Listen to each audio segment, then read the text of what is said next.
A sua Bíblia no livro de João, no capítulo 11, amém? Desde já eu quero agradecer ao pastor Simões, ao pastor Lingo aí pela oportunidade que me foi concedido, né? Que Deus continue me abençoando, em nome de Jesus. Muito obrigado. Nem todos encontraram aí no livro de João, capítulo 11, amém? Deixa eu ver se mais alguém procurando. Gostaria que todos acompanhassem juntos. Vou esperar mais um pouquinho, que já tem mais pessoas ali. Amém. Então vamos lá, diz assim o texto sagrado. Estava então enfermo um certo Lázaro de Betânia, aldeia de Maria e de sua irmã Marta. E Maria era aquela que tinha ungido o Senhor com unguento. Ele tinha enxugado os pés com os seus cabelos, cujo irmão Lázaro estava enfermo. Mandaram-lhe, pois, suas irmãs dizer: Senhor, eis que está enfermo aquele que tu amas. E Jesus, ouvindo isto, disse: essa enfermidade não é para a morte, mas para a glória de Deus, para que o Filho de Deus seja glorificado por ela. Ora, Jesus amava a Marta e a sua irmã e a Lázaro. Ouvindo, pois, que estava enfermo, ficou ainda 2 dias no lugar onde estava. Depois disso, disse aos seus discípulos: vamos outra vez para a Judeia. Disseram-lhe os discípulos: Rabi, ainda agora os judeus procuravam apedrejar-te, e tornas para lá? Jesus respondeu: não há 12 horas no dia? Se alguém anda de dia, não tropeça, porque vê a luz deste mundo. Mas se andar de noite, tropeça, porque nele não há luz. Assim falou, e depois disse-lhes: Lázaro, o nosso amigo, dorme, mas vou despertá-lo do sono. Disseram, pois, os seus discípulos: Senhor, se dorme, estará salvo. Mas Jesus dizia isto da sua morte. Eles, porém, cuidavam e falavam do repouso do sono. Então Jesus disse claramente: Lázaro está morto. Amém? Vou repetir apenas aqui o versículo de número 4 e o verso de número 14 que diz: e Jesus, ouvindo isto, disse: esta enfermidade não é para a morte, mas para a glória de Deus, para que o Filho de Deus seja glorificado por ela. Então Jesus lhe disse claramente: Lázaro está morto.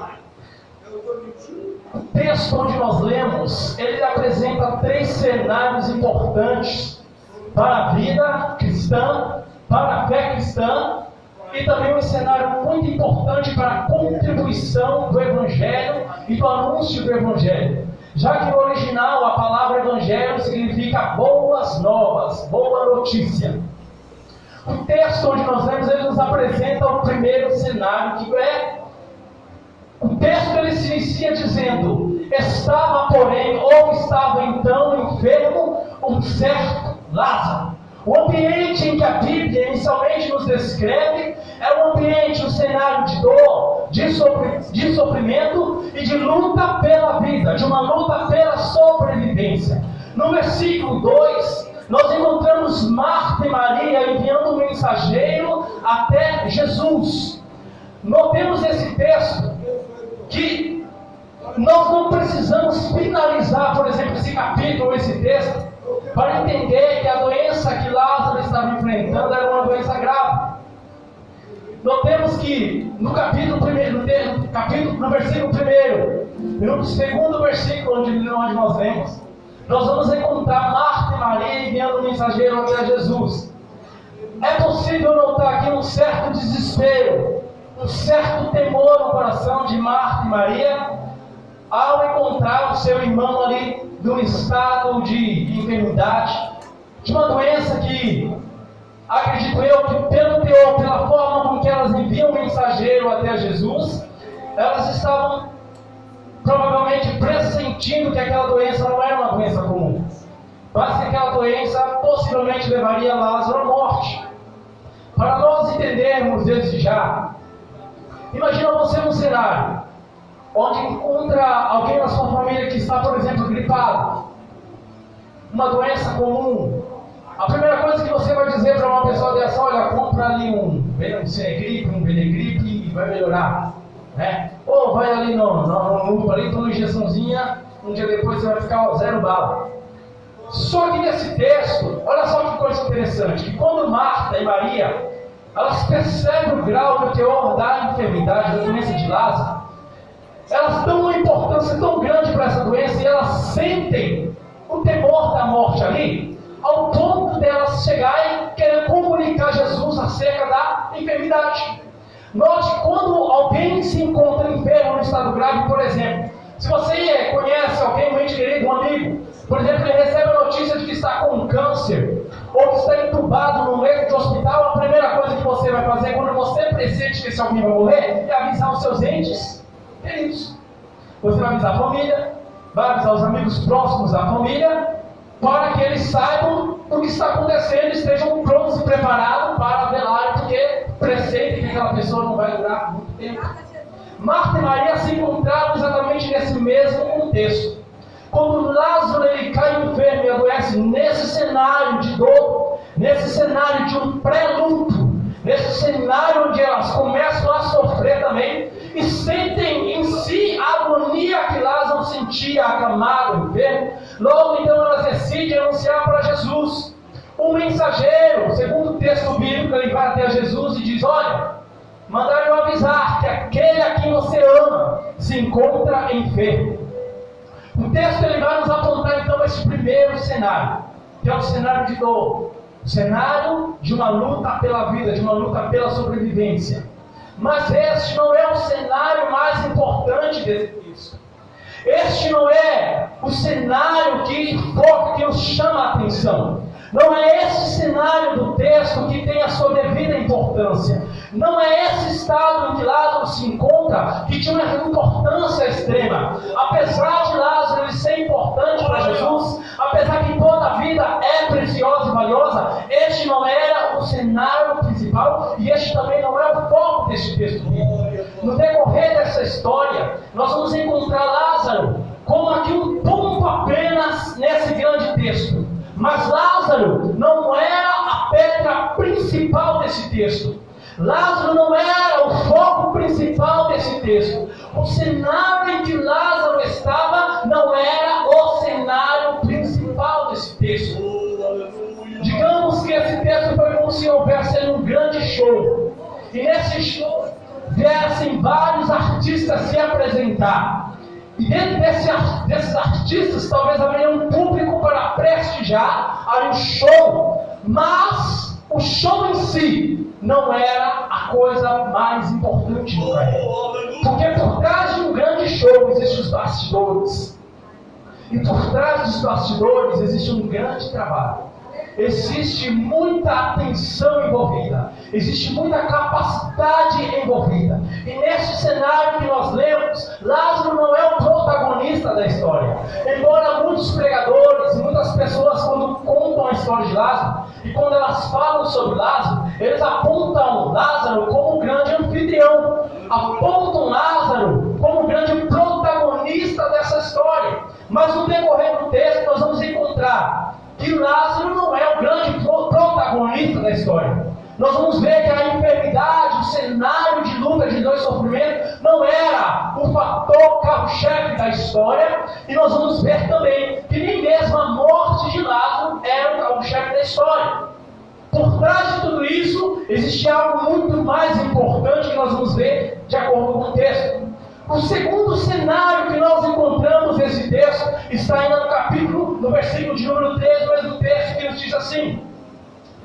Aleluia! Deixa eu voltar aqui que bateu o ventilador e subiu na página também. O versículo de número 3 diz assim: mandaram-lhe, pois, suas irmãs dizer: Senhor, eis que está enfermo aquele a quem tu amas.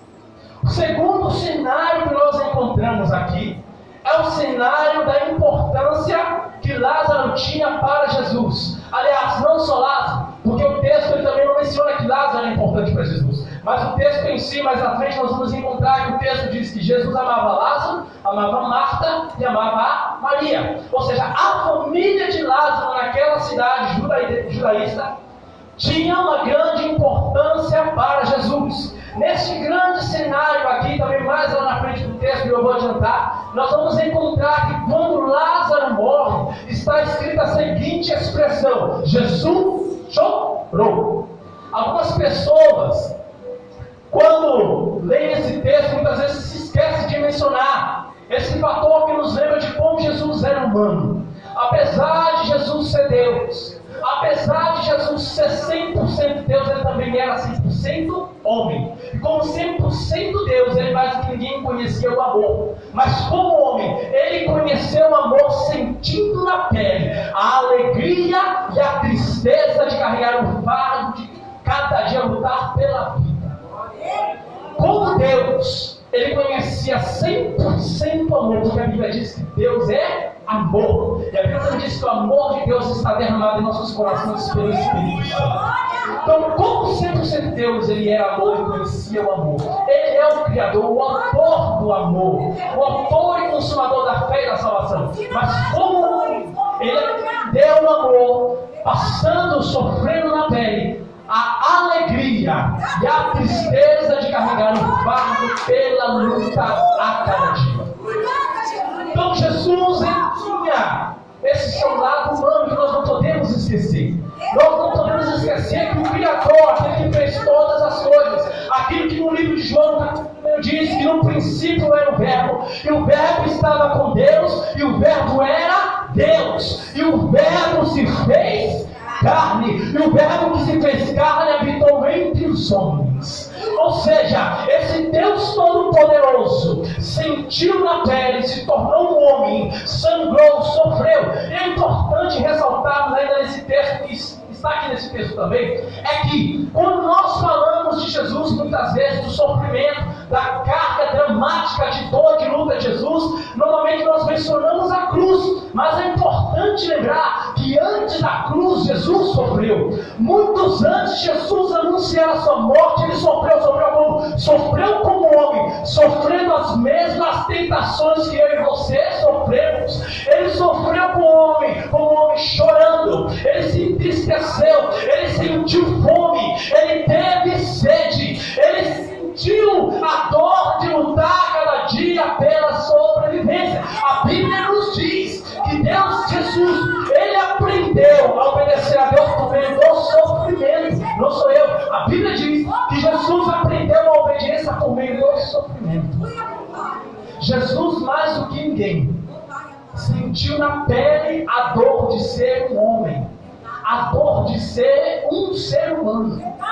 Portanto, nessa noite eu quero dar uma boa notícia para você. Talvez você entrou nesse culto aqui e está olhando: Jesus, será que você não está me vendo? Jesus, será que você não está me olhando? Jesus, por que eu não tenho vitória? Jesus, por que eu estou passando por tudo isso? Talvez você entrou nesse culto aqui nessa noite e talvez você por esses dias tenha pensado: meu Deus, não aguento mais tanta luta. Por que tanta luta? Ei, Jesus também passou por essas mesmas lutas que você passou. E a Bíblia diz: tem de bom ânimo, no mundo tereis aflições, mas tem de bom ânimo, porque eu venci o mundo. Ei, se Jesus venceu, você também vai vencer nessa noite, porque maior é aquele que está conosco do que aquele que está no mundo. Sabe o que Paulo escreveu? Leve e momentânea a nossa tribulação produz para nós um peso eterno de glória.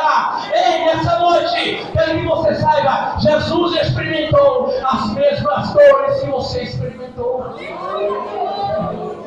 Nesse texto aqui, Jesus sentiu a dor do luto. Sabe lá no texto mais para frente? Lá no texto mais para frente, quando quando Lázaro já estava morto, e a Bíblia vai dizer que Maria saiu do lugar onde ela estava e foi ao encontro de Jesus. E alguns judeus foram atrás dela, pensando que ela iria até o túmulo de Lázaro. E a Bíblia vai dizer que quando ela se encontra com Jesus, e lá está a seguinte expressão, como eu já falei: Jesus chorou. E quando Jesus começa a conversar com Maria, Jesus chora, sentindo a dor da perda de Lázaro. Os judeus que ali estavam, vendo Jesus chorando, dizem assim: olha, vejam como ele o amava. Olha só como ele amava Lázaro. Sabe o que eu quero dizer? Preste atenção no que eu vou dizer nesse cenário aqui. Presta atenção no que eu vou dizer. Imagina agora, Jesus está chegando. Está conversando agora com Maria. As lágrimas começam a cair dos olhos de Jesus. Até aí é natural. Quem nunca lacrimejou? Às vezes até os caras não lacrimejam. Só que ali havia muitas pessoas ao redor de Jesus. Aquelas pessoas perceberam que Jesus estava chorando. Às vezes, presta atenção, quando nós estamos muitas vezes numa situação triste, nem sempre a gente consegue expor isso para algumas pessoas. Às vezes a gente está ali, os olhos estão lacrimejando, a gente abraça o rosto, vira a cabeça do lado e ninguém percebe. Ok? Concordam comigo? Mas quando uma pessoa começa a chorar copiosamente, descontroladamente, é impossível alguém esconder, porque a pessoa não percebe. Aquela pessoa está num estado grave de sofrimento, ela não consegue esconder a dor. Jesus estava desse jeito. As pessoas que estavam ao redor de Maria perceberam, os judeus que estavam perceberam a tristeza, sentiram, notaram que Jesus estava num estado grave de sofrimento, de luto, de tristeza. E eles disseram: vejam o reino amado. Sabe o que eu imagino essa cena? Imagina um filho que perdeu o pai, que perdeu a mãe que ama. Quando o filho perde um pai, perde uma mãe, ele fica sem chão. Às vezes, há pontos onde a pessoa, quando ela perde um ente querido, que ela chega a desmaiar. Ela tem que ser muitas vezes medicada, socorrida. Ou ela começa a bater em alguma coisa, chorar desesperadamente. Eu me lembro que há alguns anos atrás, quando eu estava tirando a minha reservista e fazendo tiro de guerra, na faixa etária dos meus 18, 19 anos, tinha um rapaz comigo, um amigo de infância. Nós estávamos indo junto para fazer um alistamento para o exército, tirar nossa reservista. E aquele jovem, um certo dia, eu tinha ido para a casa de um amigo meu, tinha ido dormir na casa desse amigo. No dia seguinte, logo cedo, minha mãe me liga. O telefone toca e quando eu atendo, a minha mãe chega para mim e diz: Dino, venha correndo para casa, eu preciso falar com você com urgência, aconteceu algo muito grave. Então eu parei, estava fazendo a leitura desesperadamente para a minha casa. Quando eu chego lá, minha mãe dá a notícia: o Bruno morreu. Ele foi atropelado e morreu. Na hora, quando eu recebi aquela notícia, eu fiquei sem chão. Porque era um amigo que era como um irmão para mim. Era um amigo de infância. Era um amigo que eu tinha um enorme carinho nosso. Morávamos no mesmo bairro, crescemos juntos, estudamos juntos. Muito obrigado por isso, Alberto.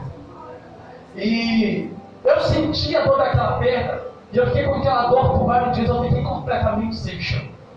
Aquele pai desse meu amigo, esse rapaz chamado Bruno, ele entrou num estado de desespero e de dor tão grande que ele parou no meio da rua quando ele recebeu a notícia. Na rua tinha algumas garagens com aqueles portões de aço. Ele começou a esmurrar o portão por causa da sua dor e começava a gritar desesperadamente: meu filho morreu, meu filho morreu, meu filho morreu. Ele começou a esmurrar o portão sem se preocupar com se ia quebrar o braço, se a mão ia sangrar, e começava a esmurrar e gritando e chorando copiosamente: meu filho morreu. As pessoas começaram a ficar assustadas com a atitude dele, por causa que ele não conseguia conter a sua angústia, a sua dor.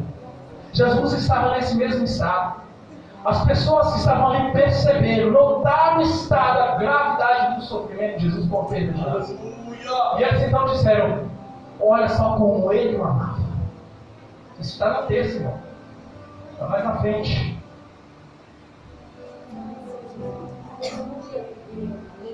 Aleluia!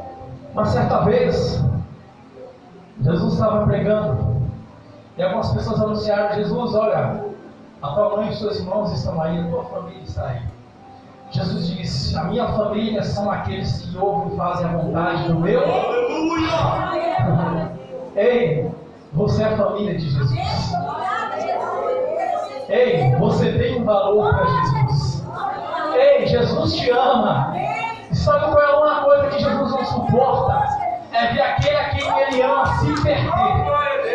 Ei, talvez você entrou nesse culto nessa noite e você disse: Jesus, parece que a minha dor, o meu sofrimento não tem importância. Mas Jesus está dizendo: ei, meu amigo, ei, minha amiga, eu estou com você nessa hora. Ei, você tem uma importância. Esse cenário que você se encontra, ele vai mudar. Porque ainda que o cenário de dor, de sofrimento chegue para você, eu me faço presente.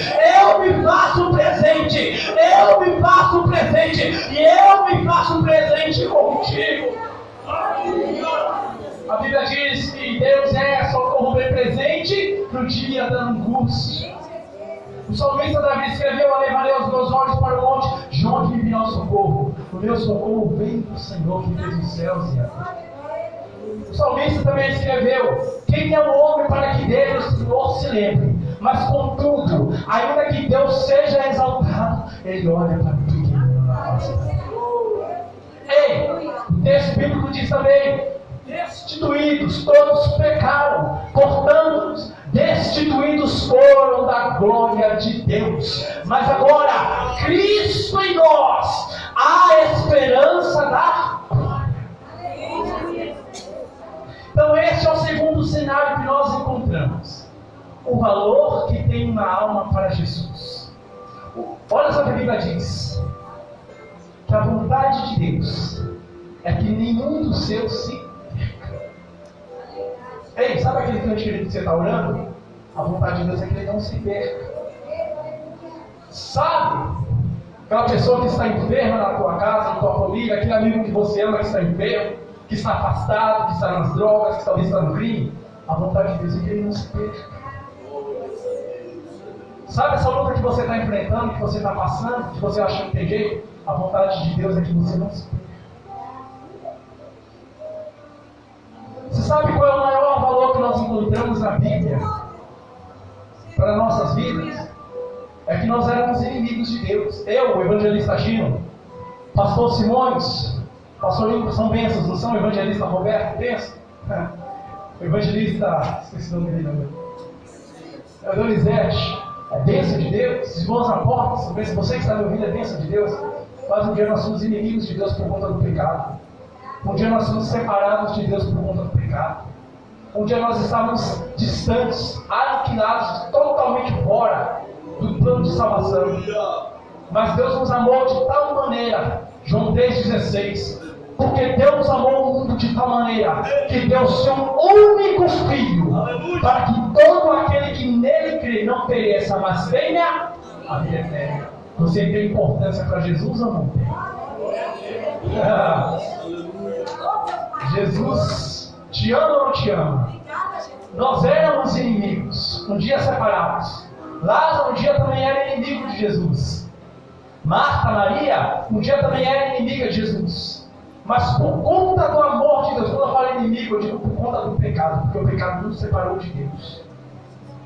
Mas um dia, o amor de Deus, que é maior que o pecado, o amor de Deus que é maior que as falhas humanas, o amor de Deus que é maior que as pestes, que é maior que as pragas, que é maior que as doenças, o amor de Deus que é maior que as perseguições, o amor de Deus que é maior que o inferno, o amor de Deus que é maior que o diabo, o amor de Deus que é maior que os demônios. Esse amor de Deus nos valorizou, esse amor de Deus olhou para nós, nos contemplou e nos trouxe para um cenário como este, um cenário onde somos abraçados e acolhidos pela graça, pela misericórdia, por esse favor imerecido de Deus, porque Deus não nos dá o que merecemos, porque nós merecemos o desprezo, nós merecemos a morte, mas Deus olhou para nós: ei, vocês não merecem, mas eu vou amar, vocês não merecem, mas eu vou dar para vocês a salvação, eu vou acolher, eu vou resgatar, eu vou salvar, eu vou derramar a vida do meu filho, porque eu os amo, eu quero vocês. Aleluia! Sabe, tem um louvor novo que o Diante do Trono gravou, que ele diz assim: ele deixou o céu, porque sem mim não quis ficar. Ele deixou o céu, porque sem mim ele não quis ficar. Sabe, nesse texto aqui, Jesus não quis ficar sem Lázaro. Jesus não quis ficar sem você. Jesus não quer ficar sem você. Este é o segundo cenário que nós encontramos nesse texto. Agora, nesse texto vai aparecer o terceiro cenário, que está no versículo de número 4, que ele diz assim. Deixa eu botar aqui de novo. Aleluia! Glória! Versículo de número 4.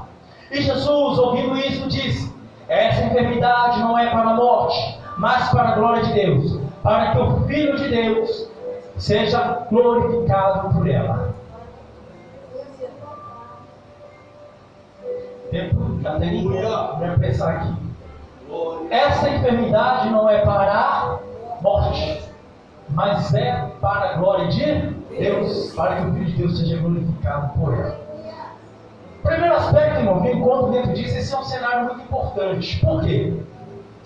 Porque ao nós lermos isso e ao ouvirmos essas expressões, essa enfermidade não é para a morte, é para a glória de Deus, para que o Filho de Deus seja glorificado, surge aqui duas perguntas. A primeira delas é: como que o Filho de Deus seria glorificado através da morte de Lázaro?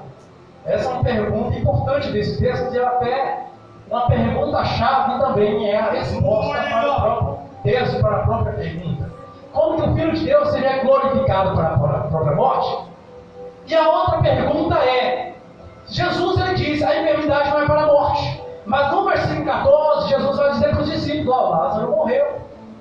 Ué, peraí.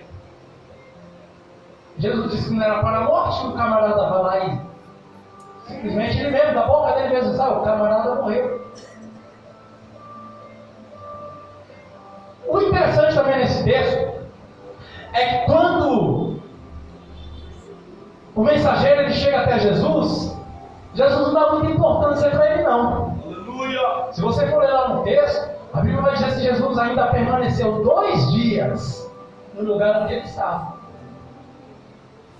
Aleluia! A única coisa que Jesus falou para o mensageiro foi: a enfermidade não é para a morte. É para a glória de Deus, para que o Filho de Deus seja glorificado. Jesus não vai desse jeito. O texto ele nos mostra uma tranquilidade, como se Jesus não tivesse dado importância, como se Jesus tivesse dizendo, sabe? Aquele estado. Sabe quando você vê você assistiu um filme e tem alguém no estado de levitação? O mundo está desabando e o camarada está lá naquele estado de levitação, calmo, tranquilo. E a bomba, às vezes, as bombas caem ao redor e o camarada lá zen, né?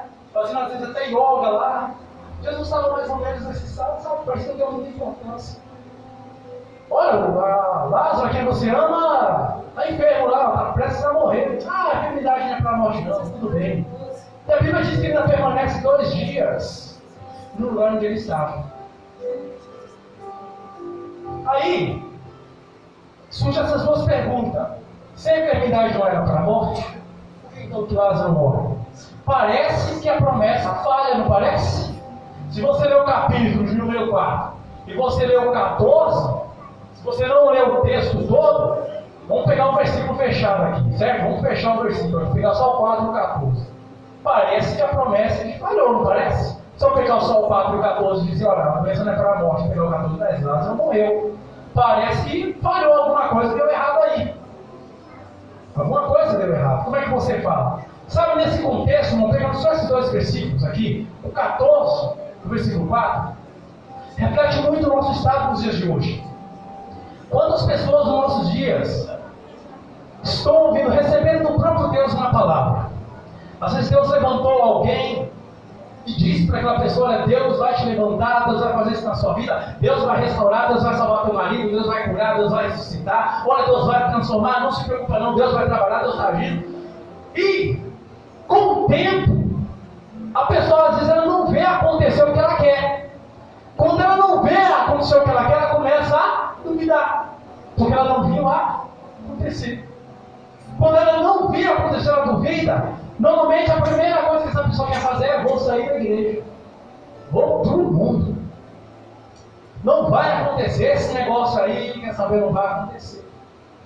Às vezes, irmãos, quantos de nós muitas vezes estamos nessas condições? Olhamos para alguma coisa que Deus prometeu, que Deus falou, e às vezes nós não vemos, e já começamos a duvidar da palavra, começamos a duvidar da promessa de Deus, porque não vemos acontecer. Só que nós nos esquecemos que no reino espiritual tudo está pronto, tudo já está preparado. O que nós precisamos é acreditar e perseverar até que alcancemos a promessa. Pastor, aqui no início existe algo muito importante que o reino dos céus é tornado a força. A vitória, irmão, ela não vem no dia de batalha. Hoje eu postei lá no meu Facebook que nunca sangrou numa luta e não prosseguiu, nunca vencerá uma guerra quando ela chegar. Vou repetir. Quem nunca sangrou numa batalha e prosseguiu, nunca vai vencer uma guerra quando ela chegar. Como é que nós vamos vencer ou superar ou alcançar uma promessa, se na metade do caminho nós queremos desistir ou começamos a duvidar porque nós não vemos acontecer? Sabe o que é interessante? Outro dia eu estava pensando sobre isso lá no meu serviço, Eu falei, meu Deus, quantas vezes nós queremos recuar? Às vezes, irmão, nós estamos um longo trajeto até alcançarmos a vitória. Aí o que acontece? Nós chegamos no meio do caminho. E quando chegamos no meio do caminho, nós olhamos para frente e olhamos para trás. Presta atenção, chegamos no meio do caminho. Olhamos para frente, vemos a distância. E olhamos para trás. Quando nós olhamos para frente, meu Deus, ainda falta muito. Parece que eu não vou conseguir chegar. Parece que eu não vou alcançar. Parece que não vai acontecer. Eu vou ter que andar mais, mas já estou cansado. Já estou cansado, meus pés já não aguentam mais caminhar. E quando nós olhamos para trás, nós olhamos, rapaz, eu já andei tudo isso e até agora nada. Quer saber? Eu vou voltar. Você já parou para pensar que o tempo que você está no meio do caminho, o tempo que você vai levar para voltar para trás, ao mesmo tempo que você vai levar para andar para frente?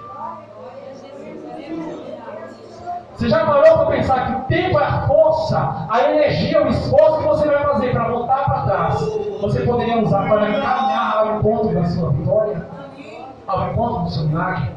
Sabe algo importante também que Deus mostrou sobre isso? Que às vezes nós estamos muito olhando para trás, só que para trás não tem como voltar ainda que nós queremos. O que nós tínhamos que viver lá atrás, já vivemos, já foi, já passou. Não tem como. Aquele tempo de alegria que você viveu lá já acabou, já foi, você não vai voltar aqui. Aquela dor que você sofreu lá atrás, isso já passou, isso não vai voltar mais para você. É daqui para frente que você tem que construir uma nova história. Aquela energia, aquela força, aquela fé toda que você usou para chegar até aqui, use para ir adiante, use para ir além, continue prosseguindo, continue acreditando, continue avançando, porque Jesus se faz presente com você no meio do caminho.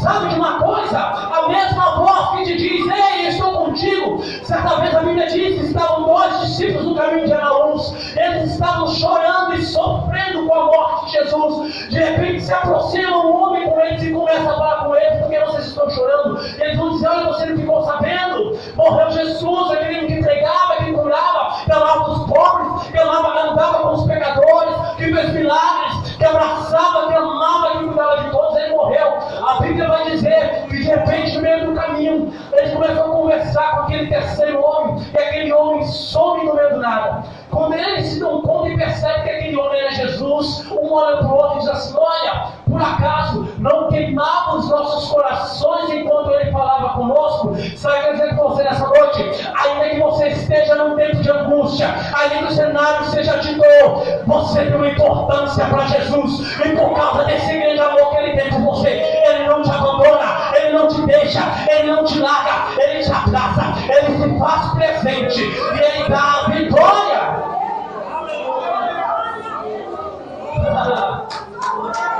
Olha só que coisa interessante, eu me lembro, irmãos, isso é muito natural na vida do crente, é passar por um momento de deserto e frieza.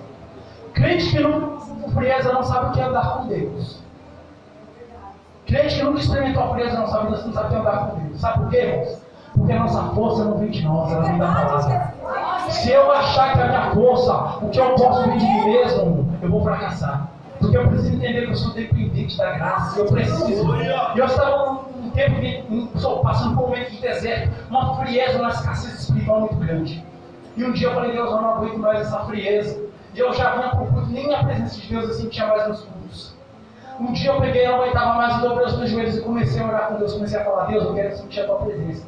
Comecei a clamar, Deus, eu quero ser renovado, Deus, quer ser visto, comecei a orar. Irmãos, quando eu comecei a orar, assim essa região do meu peito, dentro do coração, não era aquele calor natural.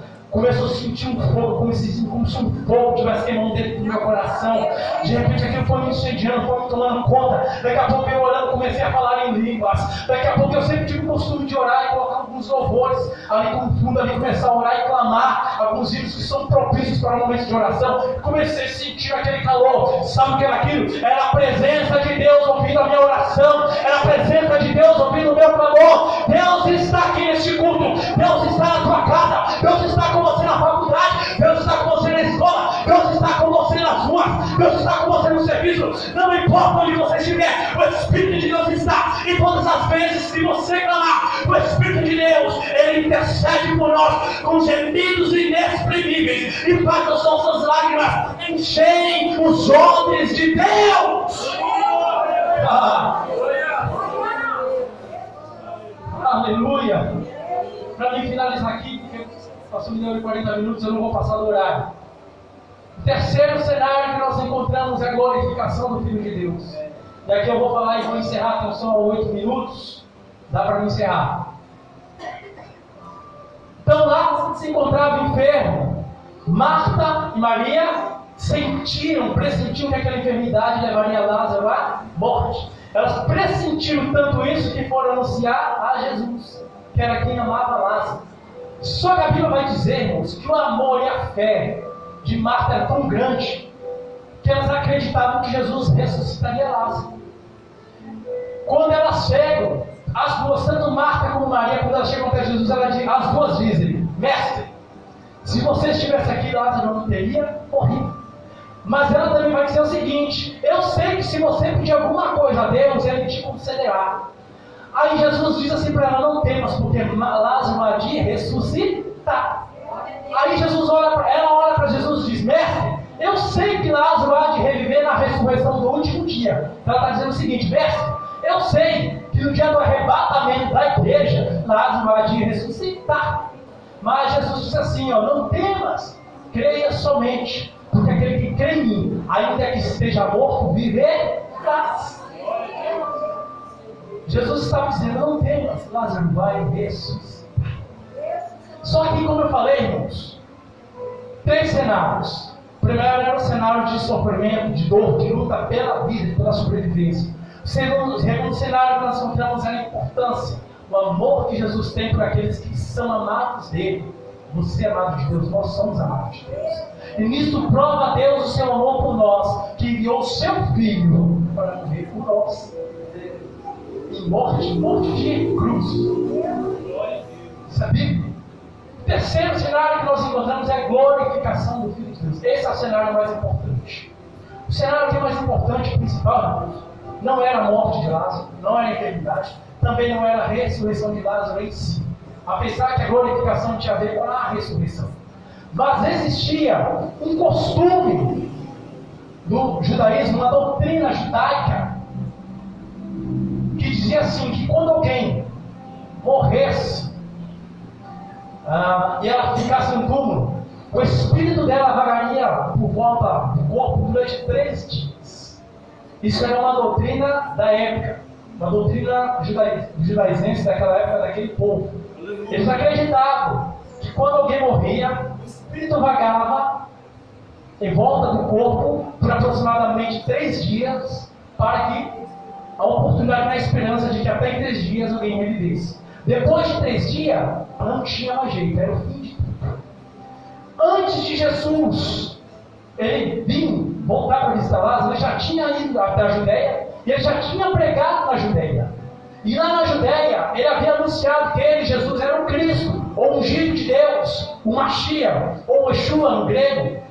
E ele viria como enviado de Deus para perdoar os pecados e para salvar a humanidade. Ele seria o ungido esperado, aquele que Deus enviaria. Só que os judeus, os fariseus que estavam naquela cidade, rejeitaram a Jesus os seus ensinamentos. O que eles fizeram?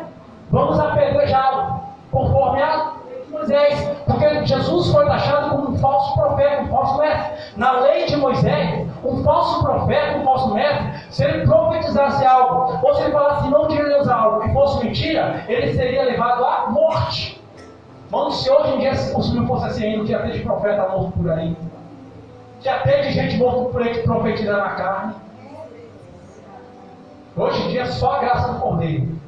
Não tem pessoas que Deus usa, tem, eu creio, Deus usa muitos para falar comigo. Mas tem uma tona por aí da revelação que só alcança, só revela Jesus, misericórdia. Mas não vou entrar nesse assunto para nessa texto. Então Jesus ele foi taxado como um charlatão, um mentiroso, um enganador, um falso profeta. O que os judeus daquela cidade fizeram? Vamos apedrejá-lo. Jesus foi expulso da cidade, teve que sair da cidade para não morrer.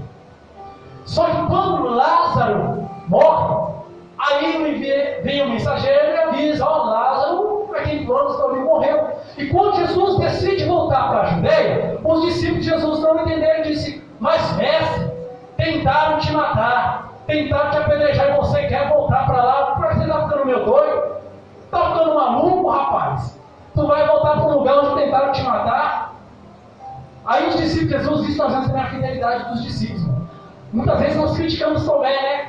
Tomé incrédulo não sabe que Tomé, quando a palavra diz: ei, vamos, se o mestre tiver que morrer, vamos morrer com o mestre também. Tomé tomou a voz e tomou a voz, a construção disse: sabe, se que Jesus, se ele for morrer, vamos morrer todo mundo junto. Foram Jesus e seus 12 discípulos para visitar Lázaro. Então, Jesus volta para a cidade, lá para a Judéia, e quando Jesus volta para a Judéia, ele encontra o cenário. Então Jesus, ele foi rejeitado ali. Não creram que ele era um filho de Deus, que ele era enviado. E esse aqui é o cenário mais importante do texto. Por quê? Olha só, por que Jesus então agora seria glorificado pela morte de Lázaro? Porque se Jesus tivesse vindo, lembra que eu falei lá no começo? Que quando Jesus recebe a notícia, ele dá importância. Ele ainda fica 2 dias no lugar onde ele estava, e só depois que ele volta, vai para a Judéia. Por quê? Por causa desse costume religioso, dessa doutrina cultural e religiosa do judaizense. Se Jesus tivesse ido no primeiro dia, ou no segundo dia, eles não iam crer que Jesus fez um milagre. Porque eles acreditavam que até 3 dias o morto poderia voltar à vida. Ou seja, se Lázaro no primeiro dia, no segundo ou no terceiro dia ressuscitasse, não seria o poder de Deus na visão deles. Seria algo natural, seria algo da natureza, uma coisa comum. Então Jesus, ele espera passar os 4 dias, ele espera passar os 3 dias, para que ele volte novamente à Judéia. Qual é a intenção de Jesus quando ele volta para a Judéia? A intenção de Jesus não era exaltar Lázaro. A intenção de Jesus não era simplesmente dar uma vitória para Lázaro. O texto não diz isso. Lá no versículo final, a partir do capítulo 43 em diante até o 45, que termina sobre essa fase da ressurreição de Lázaro, Jesus vai dizer que ele volta lá e ele faz um milagre para que aqueles judeus que não criam nele viessem a crer nele e serem salvos por meio da sua mensagem. Eu quero dizer com isso, irmãos, hoje em dia nós vemos o evangelho está muito voltado ao homem, está muito voltado ao antropocentrismo, a colocar o homem no centro. Tem até louvores aí, tem até o louvor da Rosa do Nascimento que diz assim: Deus, eu preciso de exaltação. Tem a música Sabor de Mel, que ensina a esfregar a vitória na cara do irmão. Quem não te ajudou na prova, quando vê você na bênção, vai se arrepender. Como se alguém fosse obrigado a ajudar alguém. Ninguém é obrigado a ajudar ninguém. Cada um ajuda conforme pode, conforme consegue. Ajuda com o que tem. Teu parente não é obrigado a te ajudar. Teu vizinho não é obrigado a te ajudar. Cada um conforme as suas condições e conforme pode. Mas tem que ajudar por amor. Só que o que acontece? Nós estamos tendo muito disso hoje. As pessoas hoje, o evangelho está muito voltado à exaltação humana, à exaltação do homem. E às vezes a gente vê um cenário que as pessoas querem vitória, mas querem vitória para esfregar a vitória na cara do irmão. Ei, pastorinho, aqui, ó, minha vitória, rapaz, meu vitória, aqui, ó, oh, eu sou vaso, tá vendo aí? Não, isso é isso. Aí nisso eu faço um questionamento, irmão. Imagina agora você no lugar de Marta e Maria. Você quer uma vitória, e eu sei que tem pessoas aqui nessa noite que querem vitória, também tem coisas que eu estou lutando, pedindo a Deus, Deus, eu preciso. Mas a minha pergunta nessa noite é: você quer vitória para quê? Para esfregar na cara do teu adversário? Ou você quer a vitória para que o nome de Deus seja glorificado? Aleluia! Você quer a vitória para dar testemunho para o teu inimigo de quem Deus é? Ou você quer a vitória para simplesmente encher o teu peito como um pombo? Rapaz! Consegui aí, ó. Me ajudou? Segui a peão. Entenda bem, irmão. Jesus usa a morte de Lázaro. Não foi para dar uma exaltação para Lázaro. E este aqui é o cenário mais importante, onde eu falei que é um ponto crucial e importante para o Evangelho. Pastor, vou finalizar aqui. Já 2 minutos. Esse é o ponto mais importante do Evangelho, é entender que tudo aquilo que Deus passa na nossa vida, tudo aquilo que Deus opera, Deus dá, não é para que o homem seja glorificado, não é para que o não enche o seu peito e se sinta exaltado. Mas tudo que Deus faz é para contribuir para o anúncio, para o crescimento do reino, para que a glória de Deus apareça, para que Cristo apareça, para que nós venhamos ser testemunhos e um canal de bênção, para que o ímpio, para que o incrédulo, para aquele que duvida, veja que Ele é o Cristo, o Filho do Deus vivo, que Ele é o Senhor, o Rei dos Reis, o dono e Senhor de todas as coisas, o único Salvador do homem. Quando Jesus entra, Jesus faz um milagre. E é por isso que eu falei, por que Jesus é glorificado? Jesus é glorificado justamente no texto, quando ele fala da glorificação de Deus, é justamente nesse sentido. Porque se Jesus tivesse ido no terceiro dia, não iam crer que foi ele que fez o milagre. Mas quando ele aparece no quarto dia, quando não tinha jeito, quando não tinha esperança, quando não tinha argumentação, quando não tinha questionamento, Jesus entra, faz o milagre. Os judeus que eles duvidaram, que não criam que ele era o enviado de Deus, começam a crer que ele é o Cristo, começam a crer que ele é ungido, começam a crer que ele é o enviado, começam a crer que de fato ele tem poder, que ele recebeu a autoridade que vinha de Deus, a autoridade que vinha dos céus e da terra. E o texto da Bíblia está dizendo isso. Quando Jesus ressuscita, aqueles que um dia apedrejaram Jesus, que não creram, começam a crer que ele é o Filho de Deus. Eu quero que você saia com esse entendimento aqui nessa noite. Não queira a vitória buscando a exaltação de Deus, mas queira a vitória para exaltar o nome de Deus. Busque vitória para que a glória dele apareça. Aí, para mim finalizar, eu vou pegar o microfone do pastor. Pode ficar de pé, pastor. Quando a Bíblia diz é para a glória de Deus, por que para a glória? Porque uma vez que ele, sendo enviado de Deus, é reconhecido no meio dos homens, os homens agora vão louvar e adorar a Deus, porque vão dizer, de fato, Deus nos enviou o Messias, de fato, Deus nos enviou aquele que ele nos prometeu. No Salmo de número 118, o povo cantava um canto dizendo, Hosana, salva-nos Senhor. E aqui também no livro de João, a Bíblia vai dizer que certa vez Jesus estava entrando com um jumentinho, e o povo estendia um tapete e começava a falar, Hosana, bendito é o que vem em nome do Senhor. A expressão Hosana, ela tem dois significados, que significa salva no Senhor, mas ela também significa bendito é o que vem em nome do Senhor. Uma vez que nós reconhecemos que Cristo é, que Ele faz, e Ele tem autoridade, Ele tem o poder, a glória é dada a Deus nos céus. Porque se cumpre aquilo que Deus prometeu. Um dia prometeu o Salvador. Um dia Deus prometeu o Consolador. Jesus foi para o céu, mas Ele deixou o Espírito Santo. A promessa já se cumpriu. Jesus prometeu no dia de Pentecostes que seriam cheios, e eles foram cheios. Jesus prometeu para a sua igreja que Ele estará conosco pelos séculos dos séculos, e Ele está presente. Jesus prometeu que Ele voltará, e Ele vai voltar. Por isso não se desespere, continue buscando, continue acreditando e perseverando, porque os planos de Deus jamais serão frustrados. Assim